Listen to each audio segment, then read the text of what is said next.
ప్రభువునందు ప్రియులారా, దేవుని మాట ఇలాగున జ్ఞాపకం చేస్తూ ఉంది. మీరు పరిశుద్ధులగుటకే పిలువబడితిరి కానీ అపవిత్రులుగా ఉంటకు పిలువబడలేదని ఆనాడు అపోస్తలుడైనటువంటి పౌలు దశలోనులకు జ్ఞాపకం చేశారు. నిజమే, దేవుని సన్నిధికి వచ్చినప్పుడు ప్రతి విశ్వాసి కూడా పరిశుద్ధులుగానే ఉండాలి. ఎందుకనంటే దేవుని సన్నిధి అనుభవించేటప్పుడు పరిశుద్ధులముగా ఉంటేనే మనము బ్రతకగలుగుతాం. అందుకే చూడండి, దేవుడైన యెహోవా సీనాయి పర్వతం మీదకి దిగి వస్తూ ఉండినప్పుడు ఆయన రాక ముందుగా మోషేకు జ్ఞాపకం చేశాడు.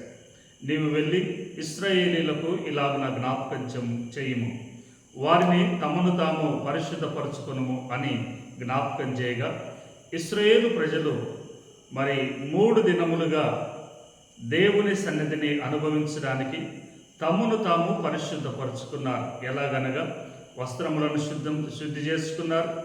అలాగుననే స్నానమాచారాలు